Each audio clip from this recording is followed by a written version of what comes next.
আমি এখন আছি চিম্বুক পাহাড়। মানে অনেক উপরে উঠা লাগছে, অনেক উঁচু পাহাড়। দেখতেই পাচ্ছেন আমার পিছনের ভিউটা অনেক সুন্দর। মেঘের জন্য পুরো পাহাড় কমপ্লিট ভাবে অত বোঝা যাচ্ছে না, কিন্তু পিছনটা মনে হয় সাদা, দেখতেই পাচ্ছেন। মন জুড়ানোর মতো ভিউ। আপনি যদি চিম্বুক পাহাড় চিম্বুক পাহাড় আসেন, তাহলে এখান থেকে আপনি এরকম এখানে সুন্দর মতো গ্রাউ দিয়ে এটা ডিজাইন করা আছে। আর এখান থেকে পুরো পাহাড় আপনার দুই চোখ দেখে, মানে দু চোখ যত দূর যায় তত দূর আপনি এই পাহাড় দেখতে পাবেন, পাহাড় আর পাহাড়। কিন্তু মেঘে অনেকটা ডাইকে আছে।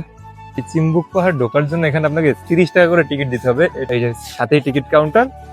আর এই হচ্ছে এখানে ঢুকতে হলে আপনাকে 30 টাকা করে টিকিট কাটতে হবে। আমরা এখন এই উঠতেছি, এখানে রাস্তা সুন্দর। এটি হলো বান্দরবানের চিম্বুক পাহাড়। এখানে পাহাড়ের পাশাপাশি যে তাদের ডেকোরেশন, সেটা আমার কাছে অনেক ভালো লেগেছে। এখানে রয়েছে একটি হেলিপ্যাড, আর এখান থেকে ভিউটা দেখুন কত সুন্দর। বান্দরবান আসার পর যে আপনারা সুন্দর সুন্দর জায়গাগুলোতে ঘুরতে যাবেন, কোথায় কোথায় যাবেন এবং আপনাদের কত টাকা খরচ হতে পারে, সবকিছু আমি আগামীর ভিডিওতে অবশ্যই বলে দিব। বাংলাদেশের সুন্দর সুন্দর জায়গার সাথে পরিচয় হতে চাইলে অবশ্যই আমার পেজটি ফলো দিয়ে রাখবেন, এবং যদি ইউটিউব থেকে দেখে থাকেন অবশ্যই ইউটিউব চ্যানেলটি সাবস্ক্রাইব করে আমার সাথেই থাকবেন।